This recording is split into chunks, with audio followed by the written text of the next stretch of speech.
Welcome back to my channel. तो जैसा कि हमने हमारी प्रीवियस वीडियो में चैप्टर 4 स्टार्ट किया था, जिसमें हमने चैप्टर 4 का इंट्रोडक्शन पढ़ा था। उसमें हमने चैप्टर 4 के बारे में बहुत सारी चीज़ें कवर की थी। तो हमने कहा था कि नेक्स्ट वीडियो में हमारे पास जितने भी फाइलम्स हैं हम वो कवर करेंगे हमारी आगे की वीडियो में। तो आज जो हमारा सबसे पहला फाइलम है, फाइलम पोरीफेरा। तो सबसे पहली बात है कि इसको पोरीफेरा क्यों कहा जाता है। क्यों इसको पोरीफेरा इसलिए कहा जाता है क्योंकि इसमें ना पोर्स होते हैं छोटे छोटे, जैसे कि आप बुक्स में भी देखेंगे तो छोटे छोटे पोर्स प्रेजेंट होंगे, या फिर बोल सकते हैं स्पॉन्जेस प्रेजेंट होते हैं। ठीक है, उसके बाद जो ये बाकी की चीजें हैं जैसे हैबिटेट, हैबिटेट क्या बता देते हैं हम। हैबिटेट एंड हैबिटेट की क्या है, ये सिसाइल होते हैं। सिसाइल का मतलब क्या होता है कि मूव नहीं कर सकते। मान लीजिए कि जो इनका सरफेस है ये उसके साथ बिल्कुल अटैच होते हैं, तो अटैच होने के कारण ये मूव नहीं कर पाते। और कुछ ऐसे एक्वेटिक्स मोस्टली जो होते हैं ना, वो एक्वेटिक्स होते हैं मोस्टली, या कह सकते हो जितने भी सारे हैं वो सारे एक्वेटिक्स होते हैं।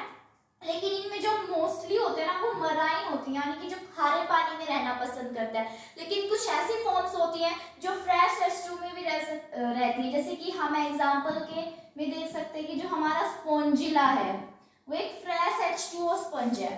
ठीक है, लेवल ऑफ ऑर्गेनाइजेशन हमने हमारे इंट्रोडक्शन में पढ़ा था इन सब के बारे में, तो ये आप खुद भी ट्राई करके देख सकते हैं। ये सारी चीजें हम पहले पढ़ चुके हैं। लेवल ऑफ ऑर्गेनाइजेशन पोरीफेरा के लिए क्या होता है, सेलुलर लेवल। क्यों? क्योंकि इनमें सिर्फ और सिर्फ सेल्स प्रेजेंट होती हैं। जर्म लेयर पोरीफेरा में एब्सेंट होती है, कोई जर्म लेयर नहीं होती।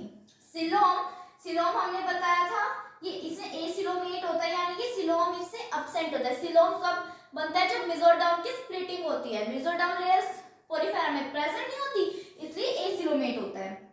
बॉडी प्लान सेलुलर एग्रीगेशन होता है इसमें। सिमेट्रिक हमने पढ़ा था एसिमेट्रिकल होता है, तो इसमें मोस्टली एसिमेट्रिकल यानी कि कोई सिमेट्री नहीं होती। इनको हम इक्वल हाफ्स में कैसे भी डिवाइड नहीं कर सकते हैं। लेकिन कुछ ऐसे फॉर्म्स होते हैं जो रेडियली सिमेट्रिकल होती है। रेडियली सिमेट्रिकल यानी कि हम इनको 2 इक्वल हाफ्स में डिवाइड कर सकते हैं थ्रू एनी प्लेन। उसके बाद सेगमेंटेशन एंड नोटोकॉर्ड, ये दोनों इनमें एब्सेंट होती हैं।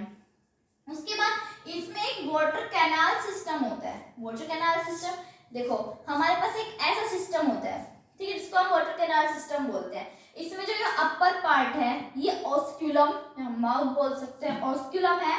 ये जो आउटर लेयर है ये है हमारे पास पिनाकोडर्म। इस आउटर लेयर को हम बोलते हैं पिनाकोडर्म। एंड ये जो इनर लेयर है, ये वाली इनर लेयर, ये है हमारे पास क्वानोडर्म, जिसको हम क्वानोसिस्ट या फिर कोलर सेल्स भी बोल सकते हैं। और ये फ्लैजिलेटेड होता है। फ्लैजिलेटेड का मतलब इनमें फ्लैजिला प्रेजेंट होती है। ये जो बीच का जो हमारा वैकेंट स्पेस है ये है हमारा स्पोंजोसियोल। एंड ये जो आप देख रहे हैं ना एक ट्यूब लाइक स्ट्रक्चर, ये जो इसकी ओपनिंग है ये हमारे पास है ओस्टिया। अब क्वेश्चन आता है कि फ्लैजिला का क्या काम है, इसमें फ्लैजिला क्या करवाएगा। तो सबसे पहले बाहर से जब हमारा H2O इनके थ्रू, ओस्टिया के थ्रू जब अंदर जाता है, ये ओस्टिया के थ्रू हमारा वाटर अंदर गया स्पोंजोसियोल में। अब क्या होता है, जो ये हमारे क्वानोडर्म है, कोलर सेल्स है, क्वानोसिस्ट है, इनका स्ट्रक्चर कुछ ऐसा होता है। अंदर से सारे जितने भी क्वानोसिस्ट है सबका स्ट्रक्चर ऐसा होता है और इनमें एक फ्लैजिला प्रेजेंट होता है। अब इस फ्लैजिला का काम क्या होता है, जब जो वाटर वो ओस्टिया के थ्रू स्पोंजोसियोल में आता है तो जो फ्लैजिला जो क्वानोडर्म में प्रेजेंट है ये बीट करने लग जाती हैं। ये बीट करती है ताकि जो वाटर है वो स्पोंजोसियोल में से निकल के ओस्क्यूलम के थ्रू बाहर जा सके, ताकि वो जो वाटर है वो बाहर जा सके। इसलिए जो फ्लैजिला होती है वो प्रेजेंट होती है ताकि बीट करे और जो वाटर है उसको बाहर जाने में हेल्प करे। अब जो हमारा वाटर कैनाल सिस्टम है उसमें से क्या क्या हो सकता है, वाटर कैनाल सिस्टम से डाइजेशन हो सकती है, रेस्पिरेशन हो सकती है, यानी कि फूड का इंटेक कर सकते हैं, गैसेस का इंटेक कर सकते हैं, एक्सक्रीशन, हम वाटर को एक्सक्रीट आउट ही तो कर रहे हैं, एक्सक्रीशन हो सकता है, रिप्रोडक्शन हो सकता है। अब हमारे पास ना 2 सिस्टम होते हैं, एक तो वाटर कैनाल सिस्टम और एक हम आगे पढ़ेंगे वाटर वेस्कुलर सिस्टम। इन दोनों में एक डिफरेंस होता है। बाकी सारी चीजें तो दोनों में कॉमन मिलेंगी, लेकिन एक चीज है वो है लोकोमोशन।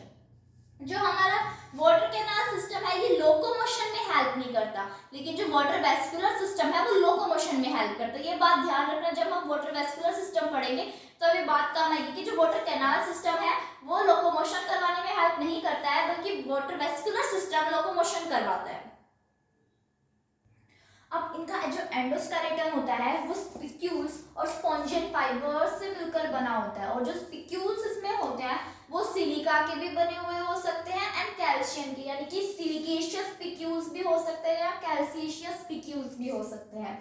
अब इनकी फिजियोलॉजी देखें तो डाइजेशन बहुत सिंपल से फिजियोलॉजी है, बहुत इजीली याद हो जाएगी, क्योंकि डाइजेशन होता है वो भी इनमें एब्सेंट होता है। जैसे कि हमने पहले अभी क्या पढ़ा था कि जो हमारा वाटर कैनाल सिस्टम है वो डाइजेशन में हेल्प करता है, लेकिन वो प्रॉपर डाइजेस्टिव सिस्टम तो नहीं है हमारे पास, प्रॉपर डाइजेशन तो नहीं करवा पा रहा है, इसलिए जो डाइजेशन है वो एब्सेंट होता है, इंट्रासेल्युलर डाइजेशन होता है। रेस्पिरेशन भी इसमें एब्सेंट होता है, सर्कुलेशन भी एब्सेंट होता है, एक्सक्रीशन भी एब्सेंट होता है और नर्वस सिस्टम भी एब्सेंट होता है ना इजी, सारी चीजें तो इसमें एब्सेंट है।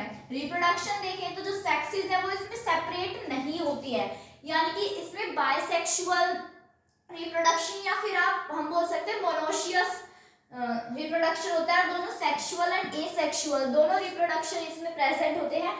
फर्टिलाइजेशन इसका इंटरनल होता है एंड डेवलपमेंट इसकी इनडायरेक्ट होती है। एग्जांपल्स हैं, ट्राई करिए आप सारे एग्जांपल जो एनसीईआरटी में गिवन है वो सारे याद रखें, ठीक है।